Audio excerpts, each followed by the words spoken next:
NYC registration fee start tomorrow. NYC registration fee start tomorrow. As you all know, we're just hoping it's going to start tomorrow, but I'm not very sure because that is based on what is in their times table. But there's no official communication like the portal is going to start tomorrow. So let's just hope it's going to start tomorrow or next. The most important thing is what you need to have or you need to know about NYC registration. What you need to know about NYC registration. The first thing is, it is not every cafe that can register you for NYC. Not every cafe. So that is number one. Not be any cafe if you register you for NYC. It must be an accredited cafe. Why it must have to be an accredited cafe is because they must have a license from NYC. So before they can register you for NYSC. That's number one. So the second thing you need to know is make sure your name is among the Senate list, and that is not even the guarantee, the final guarantee that you are going to be among people that will register tomorrow or next for the NYC. But you must make sure your name is on NYC Senate list.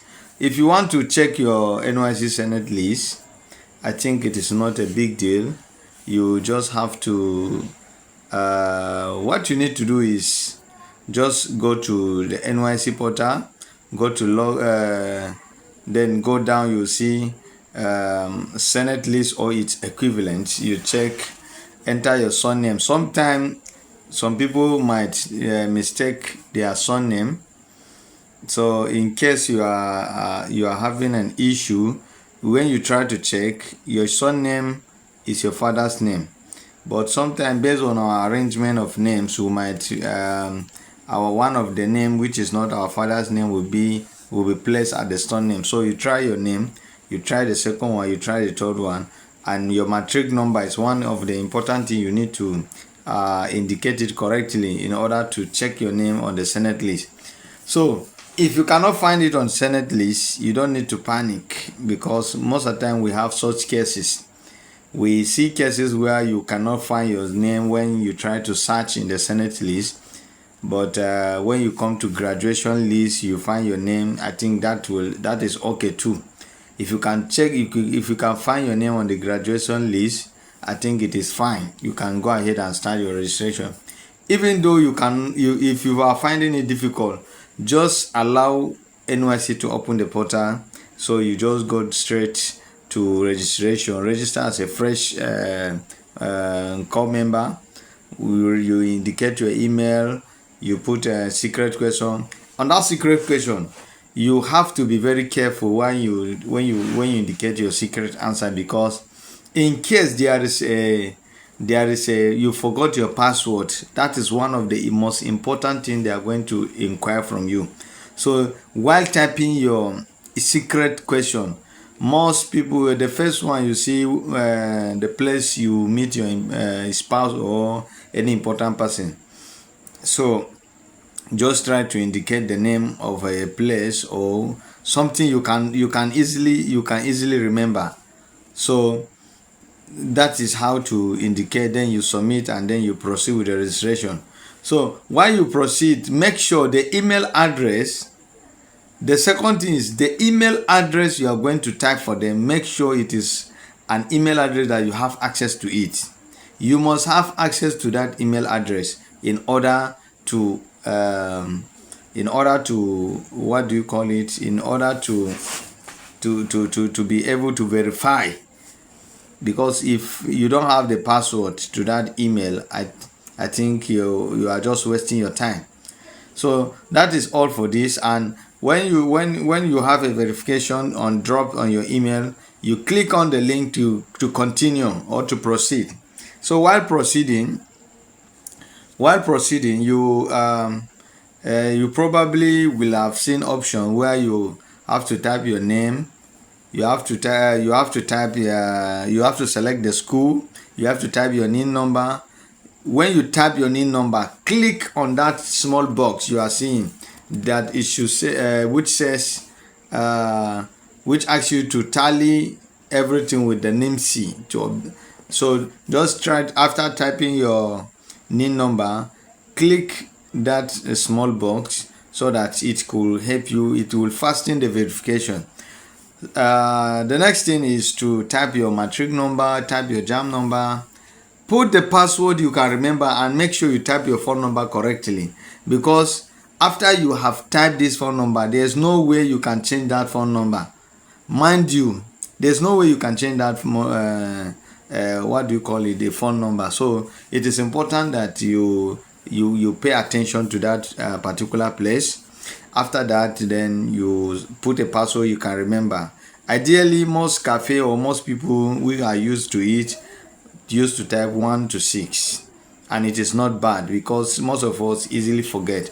So when you are done with this stage, then you know this is the stage, you know that basically you are part of you have been shortlisted. When you put your JAM number, matric number, and NIN number, and it brings out your detail, so there you know exactly that yes, your details are accurate. So now, what is the next step, and what do you need to know in the next step? You have to understand that in the next step of this, before you proceed, you can go for thumbprint. This is where an accredited cafe is needed or is required. You need an accredited cafe to go for your thumbprint, because all these preliminary stages I mentioned earlier, you can just use your phone to actually done it. You can just do it with your phone, with the head of your phone, your smartphone. But then when it comes to thumbprint, you have to go to an accredited cafe to do your thumbprint, and to capture you, that's to snap your image. So after doing that, then this is the last step, or let me say second to the last step. You input your registration details. Before proceeding, that is the step after thumbprint. When you log in, that is the step it will show your date of birth. That date of birth basically is what it is found on your JAM. It is what you get registered during your JAM registration. So make sure the date of birth tallies, or the date of birth will allow you to go for service for those that are going. But if you know definitely you are collecting an exemption letter, you are overage, so you can just go ahead and submit. I think you fill on the detail. Some of the detail needed is when you are coming, some of the detail needed are your contact. There's your phone, not your phone number actually, the name, the phone number of your next of kin, the phone number of your parents. That's someone who can be contacted in the case of emergency. And then in the case of death also, you have to indicate the name and address and the phone number. Then in the next page of the registration, you see you type in the primary school you attended with the year you finish, then the secondary school you attended with the year you finish and the qualification you obtain. Then you come and select the year you started your degree or HND. The year you started your degree or HND. If you are having HND, it is not, they are not asking you for the year you started your diploma. No, it is the year you started your degree or HND. So you indicate everything there.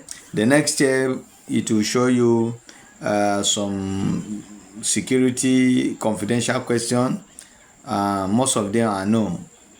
Then you select the size of your boot. I don't think that one is important, because you select the size of your boot, size of your jungle boot, size of your shirt, if you are XX, if you are using large or extra large, you can all select it there. And if you are using 35, 40 or 31 in the size of your jungle boot, you have to select you have to select it from there. Then you scan your signature, or you just append your signature, or you just give them a sample of your signature. I think that's all. Then you proceed and submit. This step is the last step for those who are not married, or who are not having any ailment. If you don't have anything to attach for any consensual deployment, if you have any issue of consensual deployment, then you have to the next step, they will ask you to upload. Why you will upload the evidence for them to consider you for a consensual deployment, which is either your medical report, or for married women, which is their newspaper, their NECO or WAEC result, their marriage certificate, their letter of domicile, and I think that's newspaper, marriage certificate, letter of domicile, and their NECO or WAEC results. So when you upload them, while uploading, you have to reduce the size of the image not to be more than 200 kilobytes. If not, it will not accept. The portal does not accept any size above 200 kilobytes. So that's what you need to do, and you just proceed, preview, then submit your application, log in back again, make your payment. You are just done with Nysc registration. So tomorrow, if you are looking for an accredited center, I think Home-Based Computer is one. Home-Based Computer, though our name on the Nysc portal accredited center, you see Agbokaka International. It is still our name, Agbokaka International. You find my contact there. So we are expecting all the prospective core member to come and register. We can guide you wherever you're having any challenge. So till we meet then,